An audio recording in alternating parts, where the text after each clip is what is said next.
Welcome to my new mini blog.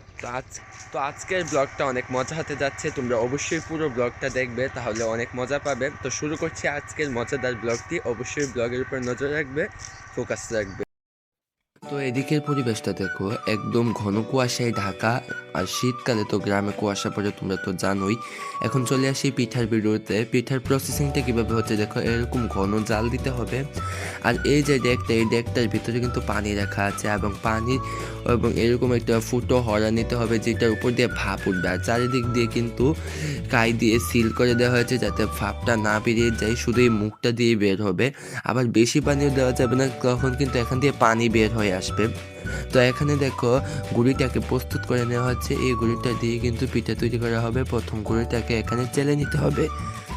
গুঁড়ির ভিতর কিন্তু অনেক ধরনের দানা কণা থাকে, সেগুলো এই চালার ফলে বের হয়ে যাবে।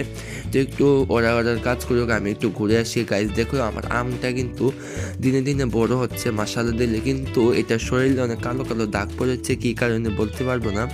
তার পাশাপাশি কিন্তু গাছটায় অনেক ফুল এসেছে। তো আশা করি এগুলো আম হয়ে যাবে পরবর্তীতে। তো এখন চলে এসেছিলাম পিঠার ভিডিওতে আবার। তো এই যে দেখো, এখানে কিন্তু গুড় মানে মিঠাই কাটা হচ্ছে।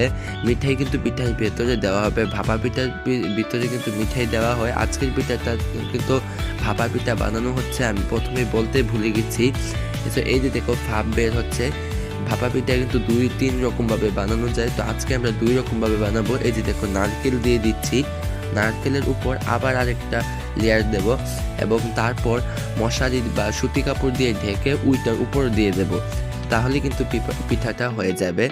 তোমরা দেখো, এই যে দেখো, এই মশারিটা কিন্তু অবশ্যই ধুয়ে পরিষ্কার করে নেবে। আমরা মশারি দিয়ে বানাচ্ছি, কারণ মশারি যেহেতু অনেক ছিদ্র থাকে, তাই ভাপটা একটু ভালো করে লাগে। এখন কিন্তু আমাদের বাটিটা তুলে নিতে হবে।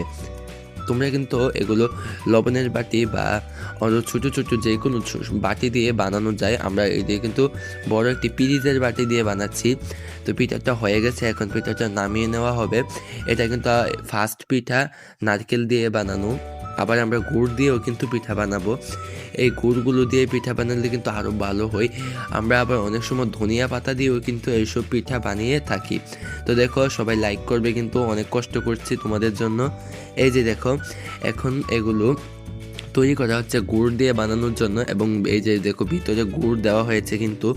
আর এখানে আরেকটি পিঠা দেওয়া হয়েছে। এই পিঠাটা তুলে তারপর গুড়ের পিঠাটা দেওয়া হবে। আর একদম ঘন আঁচ দিতে হবে। সুন্দর একটি আঁচ পড়ছে পাহাড়ে, তোমাদের তো দেখিয়ে দিয়েছি। আমাদের এদিক দিয়ে এটাকে জাল বলে, পাহাড়ের জাল। সুন্দরভাবে জালটা পড়ছে। তো আর আবার একটু ঘুরতে বের হলাম, কারণ পিঠা হইতেও একটু সময় লাগে, আর বেশিক্ষণ ওখানে বসে থাকতে ভালো লাগে না। এই যে দেখো, আমাদের হাঁসগুলো কীভাবে মজা করছে। শীতে যেহেতু বেশি শীত থাকলে এগুলো বেশি মজা করে। আচ্ছা, আবার চলে আসলাম আসল ভিডিওতে। এই যে দেখো, পিঠা কিন্তু হয়ে গেছে, গুড়ের পিঠা। উপর দিয়ে দেখো কীরকম। তো আমরা খেয়ে একটু টেস্ট করছি।